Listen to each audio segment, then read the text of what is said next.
બગદાણા ઉપર ખૂબ જ મોટા સમાચાર આવી ગયા છે। 11મા આરોપીની પણ ધરપકડ મિત્રો કરી દેવામાં અત્યારે આવી રહી છે।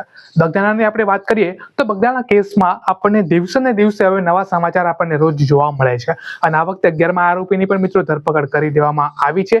એસઆઈટીએ નવનીતભાઈને બોલાવેલા, 3 કલાક સુધી મીટિંગો ચાલી અને તે પછી આપણને હવે અલગ અલગ આપણને કાયદા જે છે નવા એના ઉપર આપણને અમલ જે છે એ આપણને હવે અત્યારે જોતા મળે છે। હવે આપણે જોઈએ કે જે 11મા આરોપીની ધરપકડ થઈ છે ત્યારબાદ શું આ કેસની અંદર વળાંક આવે છે અને શું ફરી વખત કોઈને પણ આજે એસઆઈટી છે એ બોલાવે છે તો આગળ હવે શું કાર્યવાહી થશે। આપણે નવનીતભાઈ પાસેથી સાંભળીએ કે શું તેમનું અત્યારે કેવું